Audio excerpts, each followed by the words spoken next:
welcome back to my channel, and now I'm going to watch a video called The Core of Shirou, Emiya, FateStay Night and Oath Under Snow, so let's check it out.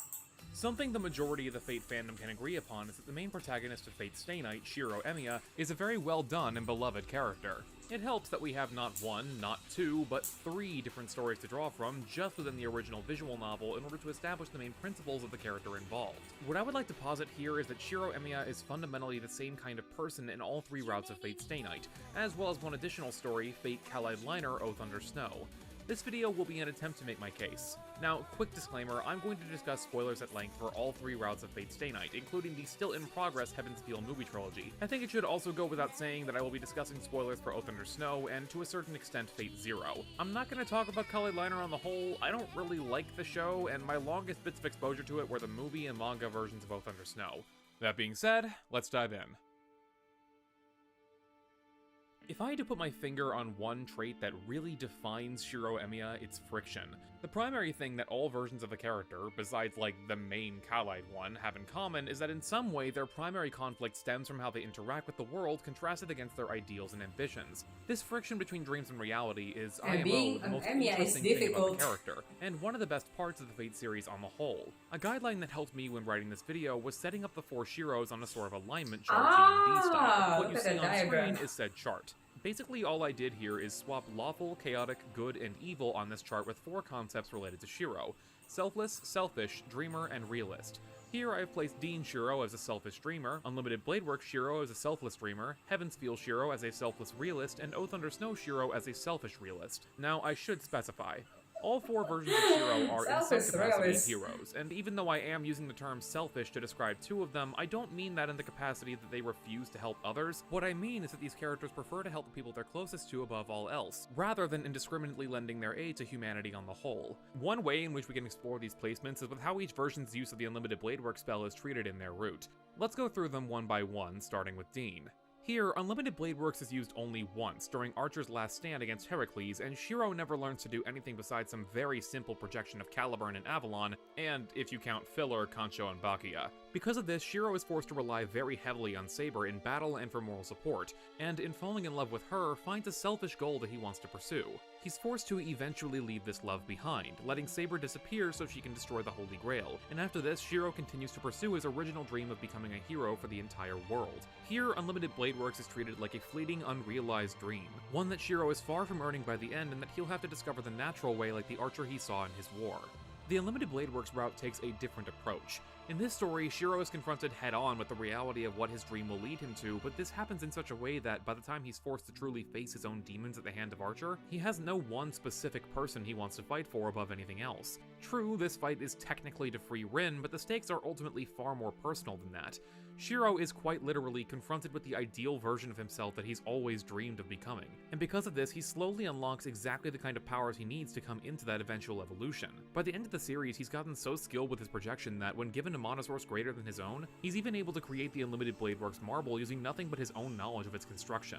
You could even argue his version here is more pure than Archer, since the landscape is so much less depressing than the one Archer produces. And before we move on to Heaven's Feel, I should point out that it's likely the entire reason Archer from UBW Unlimited Bladeworks that created by Shirou is less depressing than Archer's. In turn, this would mean that, as a selfish dreamer, he was nonetheless forced into the role of a selfless one, causing enormous amounts of dysphoria between what he wanted to become and what he eventually did. This version of Shirou was forged into the role of someone who fights for the greater good and the things he loves, and the reality that he'd eventually have to pick one acted as a slow burn, destroying his dreams over the course of countless battles as a guardian. It's only when going through Unlimited Bladeworks Shirou's character arc vicariously that he's able to let go of this and continue to serve his purpose as a counter guardian without the previously mentioned dysphoria, since at the very least he was able to watch himself overcome that obstacle from the third person.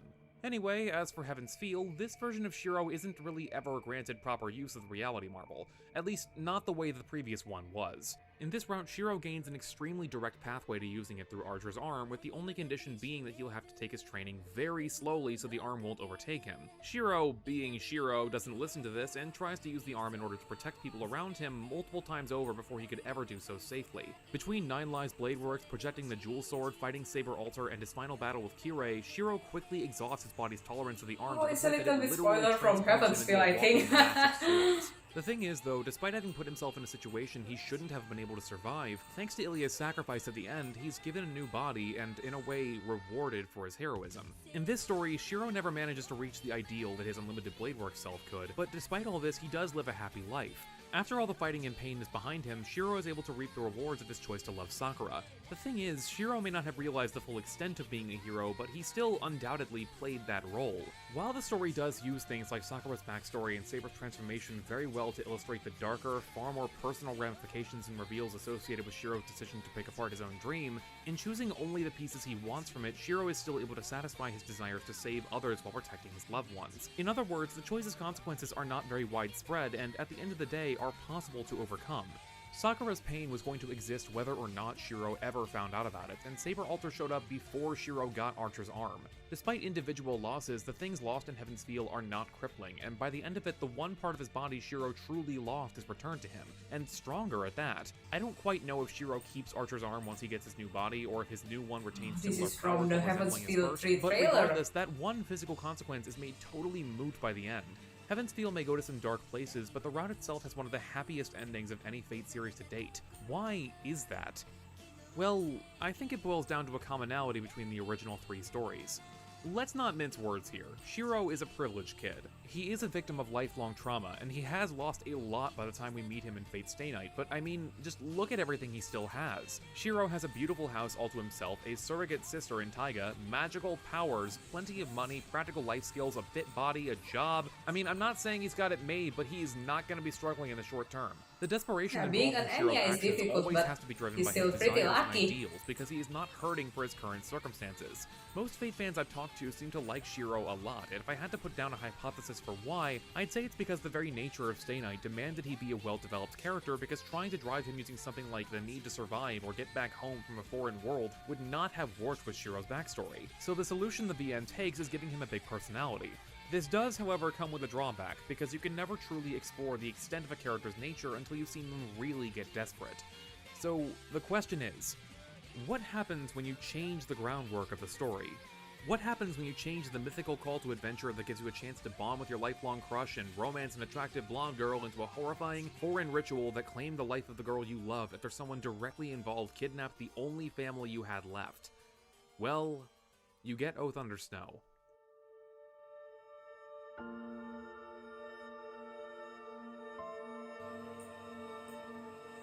The Shirou of this story is fundamentally very different from his counterparts even from the very beginning. He never knew the kind, tired old man Kiritsugu became in FateStay Night, and because Kiritsugu never was that man, Shirou never had Taiga in his life either. There's never any mention of him knowing Rin, and it seems like Julian and Sakura are his only real friends at school.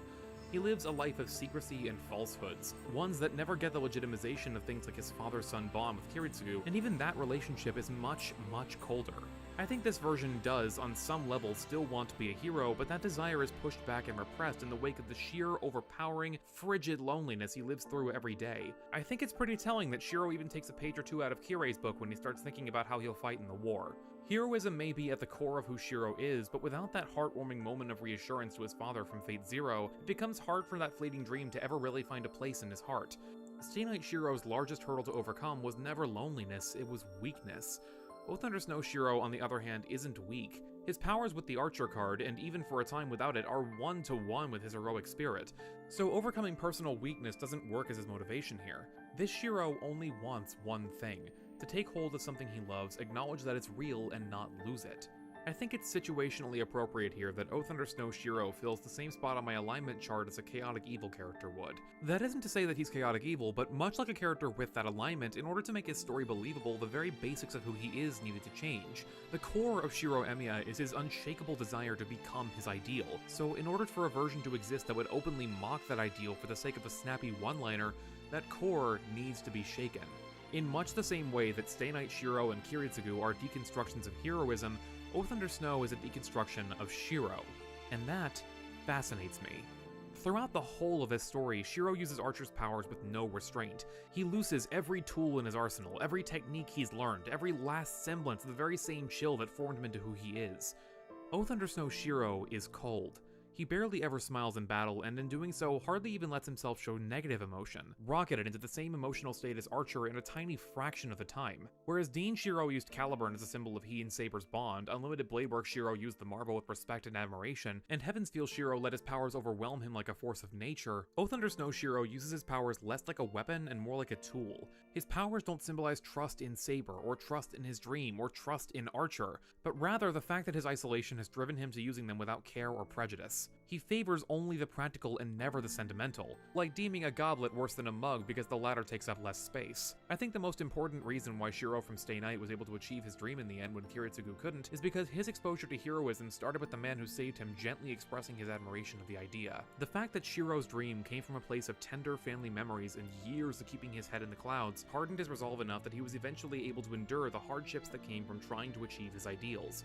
Kiritsugu was different in that his exposure to heroism was detached and emotionless, completely free of romance and warmth. He was forced time and time again to destroy the things he loved for the sake of justice, from his father to Natalia to Iris Veal and even Elia. His exposure to that dream was steeped in killing and loss, so he became unable to pursue that dream from any other lens than mindless bloodshed. Oath Under Snow Shirou is similar to Kiritsugu in that regard, and rightfully so, since the Kiritsugu who raised him was very much like the one from Fate Zero. Heroism to him was something chased with a hard stare and a heart of stone, and Shirou couldn't measure up to that. His perception of what being a hero meant drove him away from that dream until he was ready to completely abandon it for the sake of protecting his own. With a self-proclaimed heart of glass, he never could have become what his father was, and that reality leaves him on his own yet again when the last family he has left is taken and his house is suddenly empty. Shirou is not a cold person. If you watch his conversation with Sakura, it's clear that he empathizes with her and wants that emotional connection. I remember this scene. With how wide his eyes go when he starts to realize he's going Last to lose time her too. I saw Sakura this could also be taken from his in Oath interactions Under with Snow. Miyu, and I'd be remiss not to mention that despite trying Kirei's weapons, he ultimately decides not to continue developing that style because it doesn't suit him. Shirou is a warm person adapted to a cold world, which is a take on his character we hadn't really seen in any other Fate series before. I know I've spent more time on this individual Shirou than any of the others, but that's kind of why Oath Under Snow is in the title. Honestly, I'd have a hard time pinpointing the core of Shirou going only off the 3 stories in the original VN, but Oath Under Snow makes it plain as day through the simple process of deconstruction. Because this version has so much taken away from him before his call to adventure, he goes down the complete opposite path of the version of him from Unlimited Blade Works, and yet both of these Shirous have access to their own versions of the reality marble. They're the only ones who do. One of them wanders forever without aim in a world of endless blades, and the other seeks tiny glimmers of warmth in a frozen horizon, somehow both embodying and being devoid of hope. The difference is between a man who rose from powerlessness to resolutely face solitude, and a man who crawled his way out from that oblivion so he wouldn't be alone anymore. So why do the two Shirous with the least in common of all 4 both have such similar powers by the end? If you ask me, their differences might actually be the reason. I said early on in this video that friction is the main defining trait of Shirou Emiya, and in my personal belief, that friction is crucial in establishing why each one stands what they do with the reality marble. UBW and Oath Under Snow Shirou both go through their trials and come out on the other end a changed person who's left their challenges behind. They may arrive at opposite endpoints, but they have to find who they are as well as they possibly can, and in doing so, they both gain the ability to conjure their own unique versions of Unlimited Blade Works, distinct even from Archer's. The reason we never see Dean or Heaven's Feel Shirou's versions of the marble is because they haven't gotten to that level of self-realization. You could make the argument that Fate Route Shirou's marble would be the same as Archer's, since that's who he's most similar to, but Heaven's Feel Shirou is still a mystery. Neither of those 2 versions reached quite so extreme an end to their adventure as the 2 who unlocked Unlimited Blade Works, which is almost certainly why they didn't. I don't think I'd be able to tell you which of these versions of Shirou is my favorite. I have a deep, personal connection to Unlimited Blade Works Shirou, but Oath Under Snow is such an important puzzle piece in understanding the character on the whole, and that gives me some serious bias toward it. What I will say is this: I think all 4 versions of Shirou are important to understanding one another.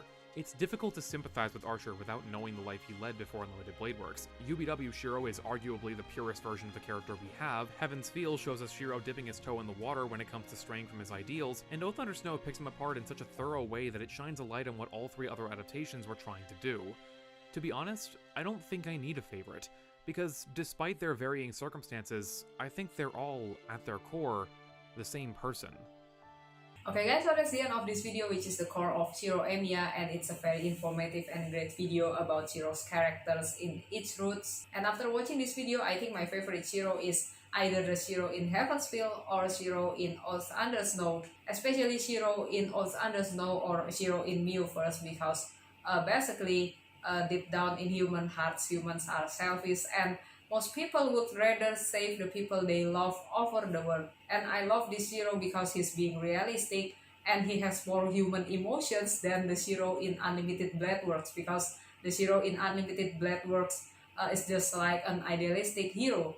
And even until now, I'm still amazed that the Shirou in Miu first was treating Miu like his own sister as a human, and he didn't follow Kiritsugu's ideal to use Miu as the holy grail to save the world. I think it's pretty similar to the Shirou in Heavensville, because Shirou in Heavensville decided to save Sakura and he betrayed his own ideals to become hero of justice. And aside from that, I really love Old Under Snow movie because it shows that Shirou is a very warm person, but he's stuck in difficult and unpredictable situation, but he still hope the best for Miu and he will do whatever it takes to save Miu from Ainsworth's family. So at the end of the movie, he wished for Miu to have a normal and peaceful life. So thanks for the one who shared the link of the video in the comment section. I really appreciate it. It's a very informative video about Shirou in each Roots of Fate series. And as usual, if you guys have another video that you want me to react to, just put in the comment section. So thank you guys for watching my video. Don't forget to like and subscribe to my channel. See you again on my next video. Take care.